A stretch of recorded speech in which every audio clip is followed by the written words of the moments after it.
بسم اللہ الرحمن الرحیم۔ مکہ معظمہ میں ولید نامی کافر رہا کرتا تھا۔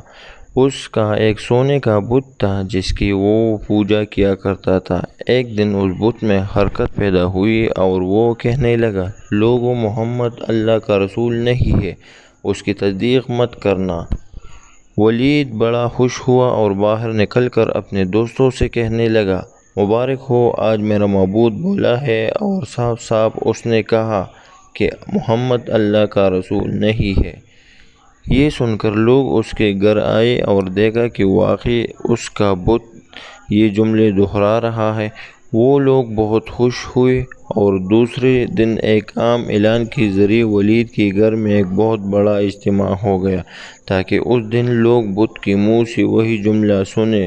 اس بڑے اجتماع میں ان لوگوں نے حضور صلی اللہ علیہ وآلہ وسلم کو بھی دعوت دی تاکہ حضور صلی اللہ علیہ وآلہ وسلم خود تشریف لا کر بت کے منہ سے وہی جملہ سنیں۔ چنانچہ حضور صلی اللہ علیہ وآلہ وسلم بھی تشریف لائے۔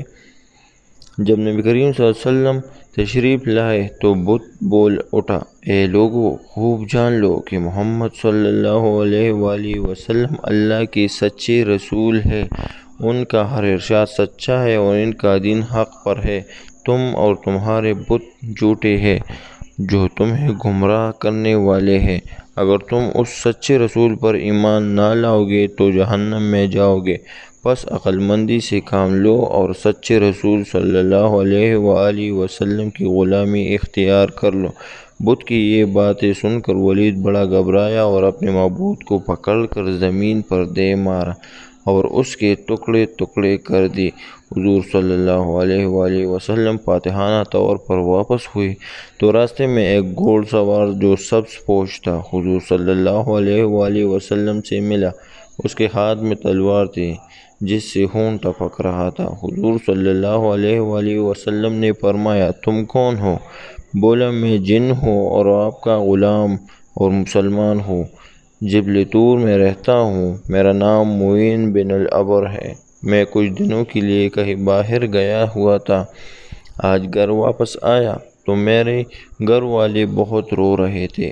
میں نے وجہ پوچھی تو معلوم ہوا کہ کافر جن جس کا نام مسفر تھا وہ مکہ میں آ کر ولید کے بت میں گھس کر حضور صلی اللہ علیہ وآلہ وسلم کے خلاف فضول گوئی کر گیا ہے اور آج پھر وہ یہی بکواس دوبارہ بت میں گھس کر کرنے والا تھا۔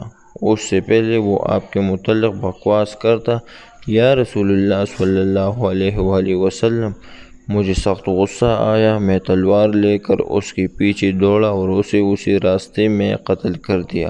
پھر میں خود ولید کے بت میں گھس گیا اور اب جو کچھ کہا میں نے کہا۔ حضور صلی اللہ علیہ وآلہ وسلم نے یہ قصہ سنا تو بڑی خوشی کا اظہار کیا اور اپنے اس جن غلام کے لیے دعا فرمائی۔